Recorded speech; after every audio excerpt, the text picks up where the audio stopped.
Some Dana Brown updates. First off, he was asked about Yordan Alvarez. Here's what he had to say. Yordan is looking really well. Took a full batting practice on the field. We've got to increase the intensity. The batting practice on the field is off a machine at a high velocity. Next would be live off of a pitcher. Dana also said this, and here he is being master politician Dana Brown, promising things that he might not be able to deliver on because it's out of his control. Once we add Yordan and Jake Meyers shortly after that, with this lineup, we'll be on all cylinders. Now, that's exciting, and especially if the Astros offense can do what it's done the last 2 days more often than they've been doing all year. Awesome and believable. Jake Meyers might be back is the biggest takeaway I had from that answer. Because I'm operating like Meyers isn't coming back. I'm also operating the same way with Isaac Paredes. More on that in a moment, Sean. Yeah, Meyers is tough because he did make a comeback. Right. And didn't make it the first pitch of that game. Yeah. So, yeah, I think it's fair to be more cautious, like at least on the outside, just be more cautious of like, even when they do say this guy's ready to come back, how much do we believe them? Because they did that last time. It's not as like long of a process and as up and down as the Yordan thing, but it is very similar to the Yordan thing as far as he's coming back. Oops, setback. Now He's out for longer. Yeah. If another setback happens, I'm going to be so angry. I'm going to be so mad. Yeah. For both of them. Yeah, I was going to say for these two.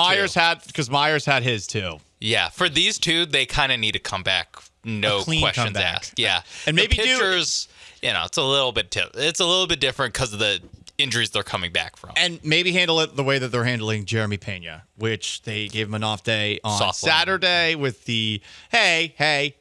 Yeah, he had the rib injury, and he had the hamstring injury. Just a cramp. Hey. That's Jeremy Pena. This is the #1 Jeremy Pena show in all of Houston. No, it is. And, I mean, he's been good since he's come back. Yeah. Give him a day off. Yeah. Treat him with, kind of kid gloves at least for a little while. And you want him ready for the Bronx. Yeah. Don't be fooled by the rocks that the Yankees got. They're still the Bombers from the Bronx. They used to have a lot. Now they have a little. Yeah. But they still know where they came from. The Bronx! Song's so lame, as is Jennifer Lopez. I get that Jennifer Lopez is a beauty for age, whatever the hell she is right now, but yeah, that is a big part of her career. Is like, wow, she looks amazing. But there's and the acting, the music. She's great at dancing, and then honestly, like she's done movies and all that. But there's a part of me, there's something about her I just dislike. I feel like sometimes when I see her, I think Kim Kardashian. But I think that Kim Kardashian is realer than Jennifer Lopez. Wow, which is that's an indictment. Like and what she does to my Benny, not cool. Anyway, and A-Rod, honestly, Ben Affleck, she's a heartbreaker. Yeah. More. This is Dana Brown. Are you down with Dana Brown talking about Astros pitching? Dana Brown on not getting a pitcher.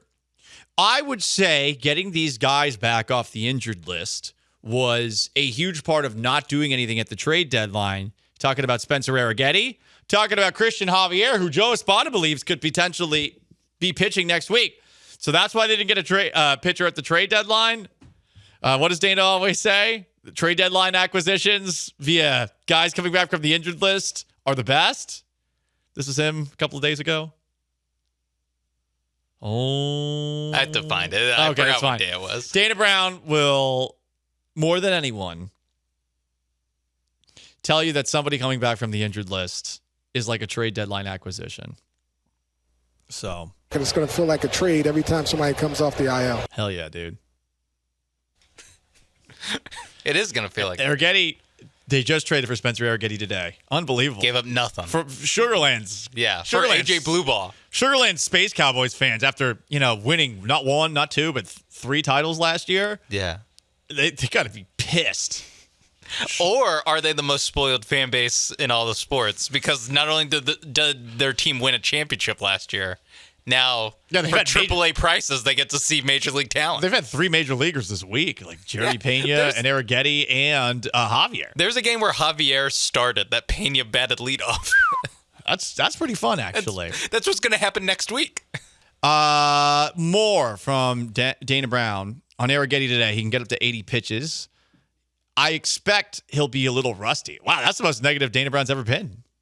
Yeah, but I like that. I like, tempering expectations a little bit of like, hey, I mean, 80 pitches, that's more or less a full workload for Arrighetti. He's not like a super high pitch count guy. Right. And so, yeah. But then, hey, guys, might be a little rusty. Might be a little rusty. I like that. That's the most you'll ever hear from him. More from Dana Brown on the Astros pitching. On Cristian Javier, he's 94 to 95 with the velocity. I think it was actually 93.8, but it's fine. Breaking ball is good. I would say one more start in the minors, and he'll be good. Huzzah! That's exciting. Cristian Javier, a couple of years ago, I thought was the most talented Astros pitcher. And I miss him. After 2022, it was like, this guy's kind of next up, He was. If you were told us back, like right after the World Series, that Cristian Javier would just have Hunter Brown's season this year, we'd be like, yeah, probably. Mm-hmm. Like, yeah, he's that good. More. Are you down with Dana Brown? Luis Garcia, I would say he's 2 starts behind Javier. Okay, so that means 3 weeks from now. Yeah, basically. I like that. Dana Brown on Lance McCullers Jr. Uh-oh. He's going to throw one more side, and then we'll send him out for a rehab. Doesn't he have a blister? It feels like they're dragging their feet on this. Yeah, exactly. And one last one, Isaac Paredes. Are you down with Dana Brown? Dana on Paredes, with him deciding to do the rehab, there's an outside chance to get him back, just not sure when. On Paredes' plans after the moves at the trade deadline. We'll cross that bridge when we get there. We have infielders who can play multiple positions. It's a good problem to have. He's going to be a big part of this team. So are the other guys. I think he's talking about the future.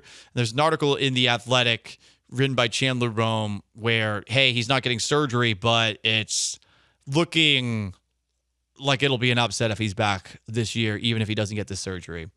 So we shall see what happens. It is the most interactive sports talk show in town. A couple of comments on the Twitch. Ryan Lost in Texas asks, Paulie, would you say that this lineup would be all systems go? That is nice and corny. Ryan also says, Yordan feels like the dad who went out for cigarettes and were the stupid kids sitting at home expecting that he will be back any day now. Well, could be worse. You could be Roger from the movie Angels in the Outfield, who asks his dad, hey, Dad, when are we going to be a family again? And his dad says, from where I'm sitting, when a last-place baseball team wins the pennant. And then he rides off on his motorcycle, comes back in the movie when the Angels look like they're on the verge of winning the pennant so that he can officially release his son to the California state foster care system. But George Knox, stepdad who stepped up. He is the dad who stepped up.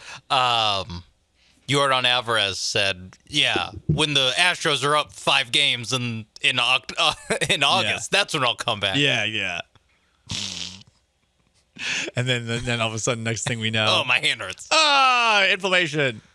I need a translator to tell everybody about the inflammation, though. It adds a little murkiness By the way, whatever he might be dealing with. I saw a clip of Jesus Sanchez after the game talking, and obviously he has the interpreter, the Spanish interpreter. I love him next already. to him. Yeah, he is one of the stars of the team because at what point do the Astros need a second interpreter? Because so many guys...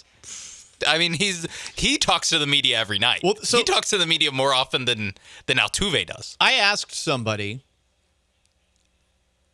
what happened to the last Astros interpreter, and they said, yeah, they just moved on from him. I don't know if that was for performance reasons or what, but yeah, if I were the Astros interpreter and I'm interpreting for as many Spanish-speaking players as I am, I would want to raise. You just traded for Jesus Sanchez. Yeah, I should get. Whatever, a 10% raise every time you add another Spanish speaker. Random post I saw on X from Jose Jesus de Ortiz, who used to cover Houston sports for the Houston Chronicle, and now I think covers baseball at large. He had said something along the lines of Jim Crane is somebody who is very interested in perhaps now exploring Japan to have Japanese scout up there. Oh, to get players, not just go on vacation. But Okay. maybe get a full-time interpreter who's always hanging around just in case. All right. But make sure that guy does not know what gambling is. Just hates gambling. Don't be that guy. Hates gambling. Yeah. That guy's in jail, right? So He is very much in jail. okay, because he seems weaselly enough to perhaps falsify his records